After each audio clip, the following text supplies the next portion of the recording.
Lucas capítulo de número 14, versos de número 25 ao 35. Lucas, Evangelho de Lucas, ainda falando sobre o discipulado exige amor irrestrito a Jesus. Lucas capítulo 14, verso 25 ao verso 35, Jesus ele traz aqui um parâmetro para aquele que quer ser o seu discípulo, tá? Eu vou ler e depois eu volto e dou uma breve explicação aqui do texto. Então Lucas 14, 25 diz assim: ora, ia com ele uma grande multidão, e voltando-se disse-lhe: se alguém vier a mim e não aborrecer a seu pai e mãe e mulher e filhos, e irmãos e irmãs, e ainda também a sua própria vida, não pode ser meu discípulo. Então, se não tiver aqui esses pontos aqui, não pode ser discípulo de Jesus. E qualquer que não levar a sua cruz e não vier após mim, não pode ser meu discípulo. Ele enfatizou duas vezes: não pode ser discípulo de Jesus. Ou entra por essa via, ou não é discípulo de Jesus. Pode até ser um convertido, e convertido, amados, olha só, é um perigo, viu? Gente convertida é um perigo, né? Gente que se considera convertido é um perigo, porque ele acha que na caminhada cristã não precisa mais de nada, só levantar a mãozinha e aceitar Cristo, e se perde no meio do caminho, porque a Bíblia fala sobre salvação em três tempos. Nós fomos salvos, nós somos salvos e nós seremos salvos. Então a Bíblia trata em três tempos a salvação. Nós fomos salvos lá na cruz do Calvário com o sacrifício de Cristo.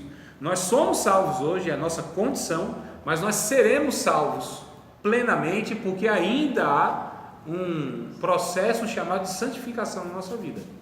A gente vai estudar uma matéria, soteriologia, que a gente vai falar desses estágios, desses aspectos da salvação: justificação, regeneração, santificação e glorificação.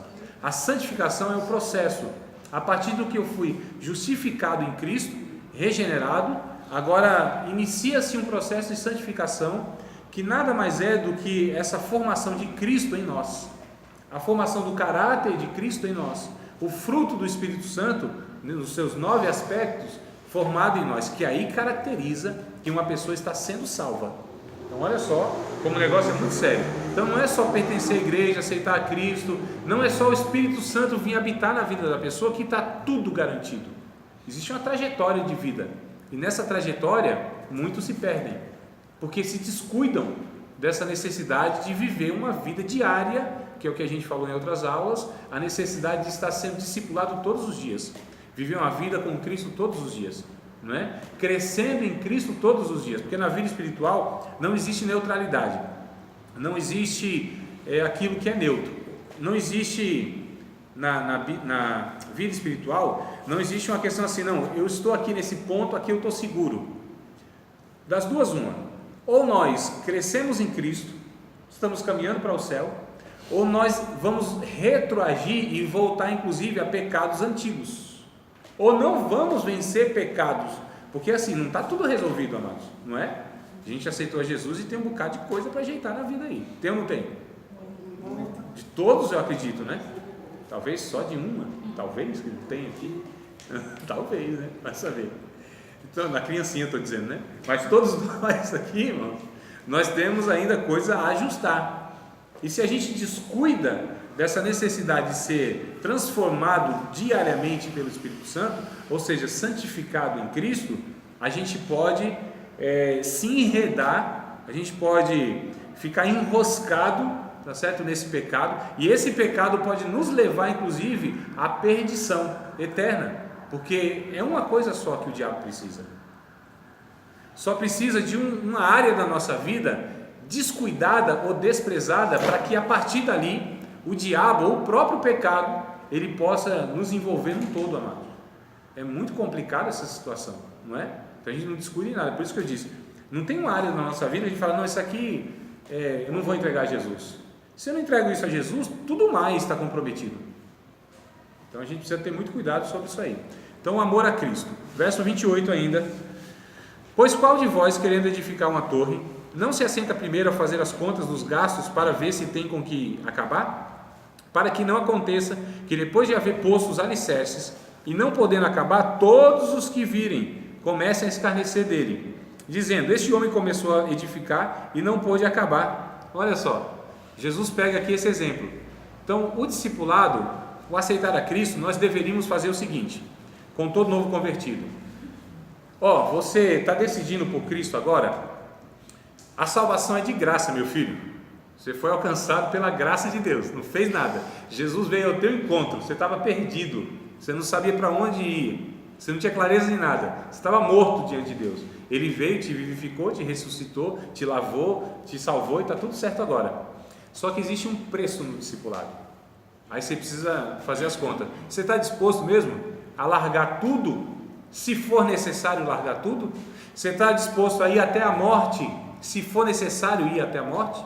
Você está necessário deixar algumas coisas? Se Jesus falar para você assim, deixa isso, porque nem para todo mundo Jesus fala deixa isso, deixa aquilo, não é? Lembra do jovem rico? Foi até Jesus, esse jovenzinho rico, e disse: Jesus, que hei de fazer para herdar a vida eterna? Guarda os mandamentos. Isso aí eu faço de boa, desde pequenininho. Jesus disse: faz não, pensou com ele, né, Jesus? Faz não, quer ver? Vou lhe mostrar como, isso tudo no pensamento de Jesus, eu imaginando isso, né? Pela resposta de Jesus, eu imagino esse negócio aí, que não está totalmente fora, né, do contexto. E aí Jesus disse: não, eu vou mostrar para esse rapaz que ele pensa que está fazendo tudo, mas não está não. Inclusive, aquilo que a gente não dá conta, que é o amor. Eu amo a Deus, eu amo o próximo. Irmãos, foi isso que Jesus falou: faz isso. Isso eu faço desde pequeno. Aí eu falei: não, esse rapaz não entende não, eu vou mostrar para ele que ele não ama a Deus desde pequeno. Faz o seguinte, pega tudo que tu tens, e ele era rico, muito rico, pega tudo que tu tens, vende, reparte aos pobres, depois vem e segue-me. A Bíblia diz, amados, e me parece que é a única ocasião que uma pessoa vai até Jesus e sai triste. E a Bíblia diz por que ele saiu triste, porque era muito rico. Jesus exigiu dele aquilo que mais o prendia nessa vida. Não quer dizer que Jesus vai falar para a gente assim: deixa todos os teus bens, vende tudo isso. Naquele jovem foi. E na nossa vida? Ninguém sabe, quer dizer, nós sabemos, né? Eu não sei de todos, mas cada um deve saber de si. Quando Jesus, ele observa que aquilo é uma pedra de tropeço, é um ídolo, aquilo é o nosso Deus, aquilo nos impede de fato nós servirmos a Deus adequadamente. E aí está disposto a largar isso? Se Jesus falar assim: larga isso, aqui que está o X da questão, amados. E é o que Jesus está fazendo aqui, está falando aqui para fazer. Senta, avalia tudo. A gente não faz isso com os novos convertidos, com os discípulos que começam a fé. Deixa eles indo. A gente precisa instruir, já mostrar isso aqui, ó. Evangelho é o seguinte, é renúncia de tudo aquilo que Deus pedir para você. Não quer dizer que Deus vai pedir as mesmas coisas para você que pede para mim, mas e se Jesus pedir? Você está disposto? Avalia, olha a sua vida, olha o que você tem, o que você é, o que você construiu, o que você deseja, os sonhos que você tem quando você chegou a Cristo. Se esses sonhos, Deus falar assim: não são os meus, são os teus, e eu não tenho compromisso com os teus sonhos, só com aquilo que é a minha vontade para a tua vida. Que a gente tem uma conversa hoje assim, né? Que Jesus, ele vai cumprir os nossos sonhos, né? E tá, essas conversas nas músicas, a gente vê nas pregações, mas Deus só vai fazer a vontade dele na nossa vida. Não tem uma vontade sequer nossa que não seja de Deus e ele cumpre. Não tem, absolutamente nenhuma. Vontade minha, desejo meu, que não é de Deus, Deus não tem compromisso nenhum. Porque a vontade minha, que não é de Deus, não é boa, não é agradável, não é perfeita. E o que nós lemos? Que a gente precisa experimentar a boa, agradável e a perfeita vontade de Deus, porque ela é perfeita, ela é boa, ela é agradável, só de Deus. Então a gente precisa, amados, estar colocando tudo isso na mesa. Jesus disse: quando aceita Cristo, mas a gente não faz isso, mas deveremos fazer isso daqui por diante. E aí a segunda ocasião que ele diz aqui no verso 31 é o seguinte, ó: ou qual é o rei, indo à guerra, a pelejar contra outro rei, não se assenta primeiro tomar conselho sobre si com 10.000? Pode sair ao encontro do que vem com ele com 20.000? De outra maneira, estando o outro ainda longe, manda embaixadores e pede condições de paz. Assim, pois, qualquer de vós que não renuncia a tudo quanto tem, não pode ser meu discípulo. Novamente aqui, não pode, não tem jeito. Olha só, bom é o sal, Mas se ele degenerar, com que se adubará? É aquilo que eu estava falando, da essência. Nem presta para a terra, nem para o monturo, lançam-no fora. Quem tem ouvidos para ouvir, que ouça. É simples assim. Ou ama-se a Jesus, ou está disposto a largar tudo se Jesus falar, ou então não pode ser discípulo de Cristo. O discipulado, amados, não é assim, não, eu entro para o discipulado, eu vou ser discípulo, mas com isso aqui não existe isso. O discipulado é algo radical. E aí a gente percebe no capítulo de número 10 de Mateus, verso 37, peço que vocês abram também, 10 e 37, porque ficou estranho, pelo menos para mim ficou estranho aqui um negócio que está escrito no verso de número 26, né, que eu li, que é aquele que não aborrecer seu pai, sua mãe, sua mulher, seus filhos. Como assim aborrecer? Ficou estranho esse negócio aqui, não ficou não? Então tem que aborrecer? Tem que odiar o outro? Não é isso que Jesus está dizendo. Capítulo 10 de Mateus, verso 37, está explicando mais ou menos aí. Alguém pode ler rapidinho? Quem ama a seu pai ou a sua mãe mais do que ama a mim, não merece ser meu seguidor. Quem ama seu filho ou sua filha mais do que ama a mim, não merece ser meu seguidor. Então esse texto, ele vai esclarecer se aborrece. O aborrecer aqui, no contexto bíblico, na cultura bíblica, é amar menos. É amar menos. Irmãos, o filho não pode estar em primeiro lugar. O casamento não pode estar em primeiro lugar. Se essas coisas forem o estorvo, é isso que eu estou dizendo. Não é que Jesus incentiva que se despreze a paternidade, a maternidade, que se despreze o matrimônio, pelo contrário, isso aqui é prioridade bíblica. Mas se isso for o caso, tá certo? Se isso for o impeditivo para que a pessoa caminhe na fé cristã, aí precisa tomar uma atitude radical. Isso é raro. O que Jesus está ensinando aqui é o seguinte: não pode amar ninguém, nem nada, mais do que a mim. E também são assim, eu poderia falar, são sentimentos terrenos, né? Porque, tipo assim, se fosse tão importante, ela no céu continuaria, né? Não haverá esse sentimento. Não haverá pai, mãe, marido, acabou, aproveita aqui, né? Depois já é. Sim, lá é um sentimento só, único, né, para todos, né? Fraterno. Todos são da mesma família, irmãos. Exato. Mas a questão é, o discipulado implica amor. Ou ama-se a Cristo de todo o coração, todo entendimento, alma e tudo mais, ou não serve. Nossa tarefa como discípulo é levar todo convertido também ao discipulado e à maturidade da fé. Então a nossa tarefa como discípulos, que nós somos, é levar todo convertido também ao discipulado e à maturidade da fé, levando ele à fé e não a uma crença. Vocês estão lendo isso aí não, né? No livro? É porque não tem mesmo não, é uma colinha minha, viu? Estou aqui, olhando, procurando. Tá aqui, viu? Isso aqui é a cola, é a cola do pregador. É porque nem tudo vem assim fresquinho e tal. Não, tem que fazer a cola. Então, irmão, nossa tarefa como discípulos é levar todo convertido também ao discipulado e à maturidade da fé, levando ele não apenas a uma crença. O que eu quero dizer com fé e crença? Não são as mesmas coisas. Jesus disse que quando ele viesse à terra, porventura acharia fé? A fé iria minguar, a fé ia ser quase que extinta. A fé. A crença é outra coisa, porque o que está aumentando de crença não é brincadeira, as religiões. Aos montes, né, irmãos? O mundo está quase que invadido pela religião, em todos os aspectos. A crença, as pessoas acreditam em tudo. Crença faz um crente. A fé gera um justo. E o discipulado que leva a pessoa à maturidade é que faz dele um justo. Nós precisamos de pessoas justas. Pessoas que se ajustem à vontade de Deus, que se adequem à vontade de Deus, gente que foi justificada e que vive baseado na justiça de Deus, que é a graça por meio de Cristo na cruz do Calvário, que foi o justo que justificou a muitos. Então a gente deve fazer com que todo convertido seja levado ao discipulado e à maturidade, que todo discípulo ele possa caminhar com as suas próprias pernas, irmãos. Todos os cristãos devem estar ligados a Cristo e não um ao outro, no sentido de dependência, que infelizmente é outra coisa que nós temos, né? Alunos que sempre dependem do professor, ovelhas que sempre dependem do pastor, liderados que sempre dependem do seu líder, não aprendem a orar, não aprendem a discernir as coisas, a tomar decisões na vida, são infantilizados o resto da vida. Gente que não sabe tomar decisões, sempre tem que chamar o pastor. Aquela história, né? Ora por mim, ora por mim, sempre na questão, me dá uma palavra de orientação, me ensina isso aqui. Claro, amado, nós estamos com processo, nós vamos fazer isso, mas o nosso intuito é que nesse processo as pessoas vão sendo agora levadas à maturidade, para que elas que foram discipuladas discipulem outras pessoas. Não é que eu estou dizendo assim que não pergunta nada para mim não, que não, pelo contrário, vocês vão acabar com o meu emprego.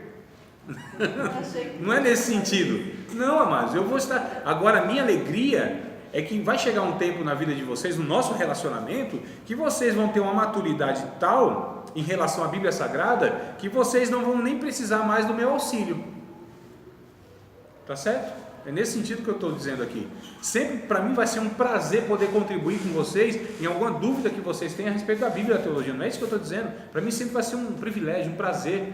Mas um prazer maior para mim é que quando acabar um curso, alguém se levante aqui como um professor de teologia.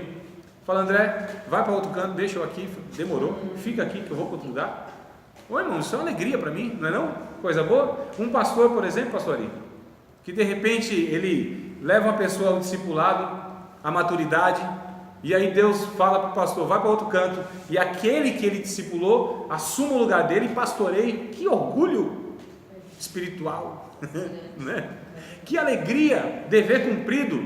É o Moisés que fez com Josué, irmãos. É o Paulo que fez, é o Barnabé que fez com Paulo, é o Paulo que fez com Timóteo, é o Elias que fez com Eliseu. Essa sucessão que se sucede sucessivamente. É algo, é sério. É esse discipulado que ele vai tendo essa continuidade. Irmãos, vocês sabiam que é mais fácil nós alcançarmos o mundo todo por meio do discipulado do que do evangelismo? Que a gente sempre tem essa noção, não, vamos evangelizar as massas e tal, né? A multidão. É muito mais fácil. O autor aqui, não sei se vocês leram, quem leu o livro? Alguém leu essa parte? Não tem nada. Leu? Pastor Ari também? Tu também, Evandro? Não? Não entendi que você positivamente. Então, os dois irmãos, vocês leram essa parte que ele fez um cálculo, inclusive? Fez um cálculo, amados. Que se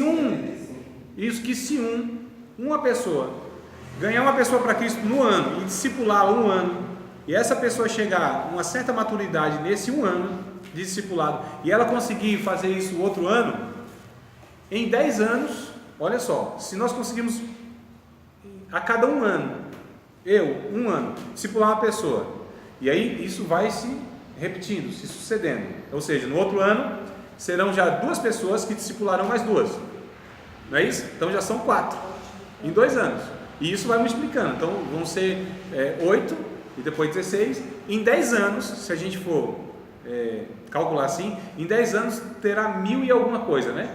1000 e poucas pessoas.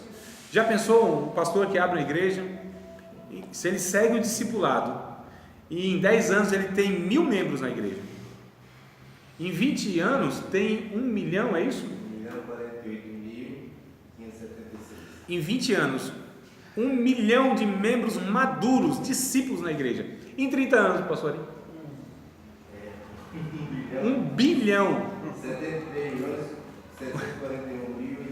1 bilhão em 30 anos. Aí a gente fala, nossa, quantos anos tem minha igreja lá? Plantada. Mulher samaritana pode usar como base? Exatamente, porque o discipulado é pessoal. Porque essa questão tete a tete. Ganhou a cidade todinha, né? Exato. Mas no evangelismo, a gente está falando do discipulado, aí é evangelismo. E é justamente esse evangelismo que a gente fala que não é suficiente. Então ela levou as pessoas à conversão, que não é suficiente. Agora Jesus fez o discipulado, porque foi tete a tete, foi pessoal, levou ela à compreensão de quem era o Cristo. Então Jesus, ele fez um a um o discipulado. Essa mulher ganhou uma cidade toda, mas eu prefiro, e eu acredito que a Bíblia prefere, o discipulado de Jesus do que o evangelismo da mulher. Se aquele evangelismo da mulher não tiver a continuidade do discipulado, entendeu? Então é nesse sentido. Vocês estão compreendendo aqui o que a Bíblia ensina? E isso é consistente. Aí a gente pergunta, nossa, mas minha igreja tem 30 anos, tem lá uns 145 membros, capengando, gente que vive mal o evangelho, fofoqueiros, gente que é tribulado, que hora está lá em cima, hora está lá embaixo.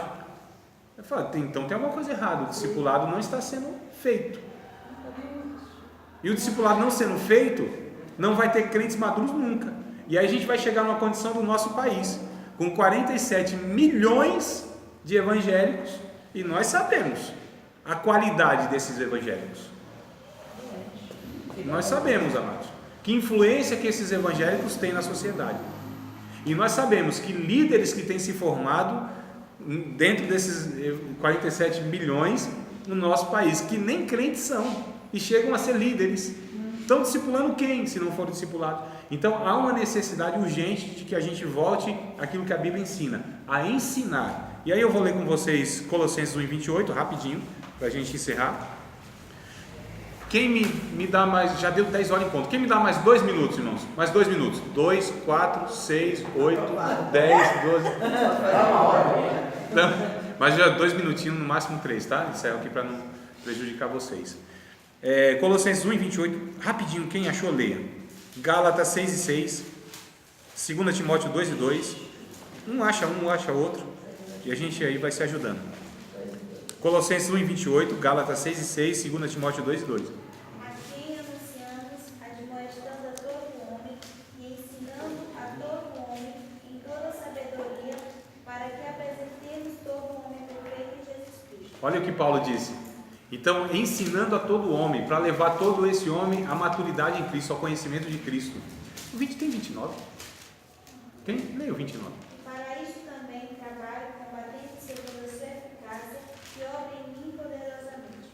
Paulo, ele trabalhava arduosamente é a palavra assim?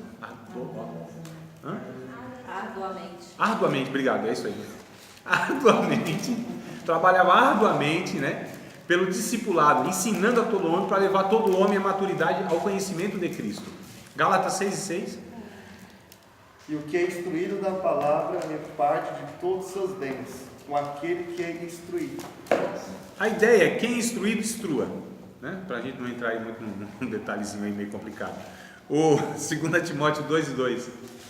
Tome os ensinamentos que você me ouviu, dá na presença de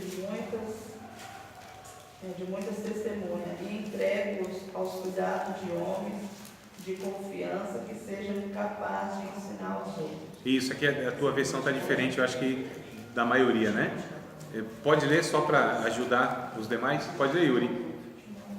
E o que de mim, entre muitas testemunhas, ouviste, confiou a homens fiéis, que sejam idôneos para também ensinarem os outros. Isso. As duas versões elas contribuem aqui para a compreensão, que no final é Paulo dizendo ao jovem pastor Timóteo, dizendo assim, ó, você que recebeu de mim, eu te ensinei, você faça o seguinte, ensine a outros que sejam idôneos para que ensine a outros mais.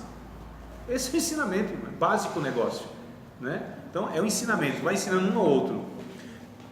O discipulado exige 100%, que eu já disse para vocês, tudo, né? Não é muito, é tudo. O Antigo Testamento exigia amar o próximo. Não tem esse ensinamento no Antigo Testamento? Ama o teu próximo como a ti mesmo? Tá. O Novo Testamento exige amar como Jesus, que é diferente. Amar o próximo no Antigo Testamento não é a mesma coisa de amar como Jesus amou. Ele mesmo disse em João 13:34. Rapidinho, eu quero ler mais 2 versículos. Quem? O quê? Jesus, amar o amor de Jesus é que ele deu a sua vida pelo próximo. É o amor sacrificial. Exatamente. Então, no Antigo Testamento parece que não era muito assim, não, né? Não era bem assim, amar, sacrifício. Amava enquanto se amava. Olho por olho, dente por dente. Né? E é aquilo, amados, se a gente for nessa ideia de olho por olho, dente por dente, vai acabar todo mundo cego e banguelo. Vai pro céu. Não sei, não.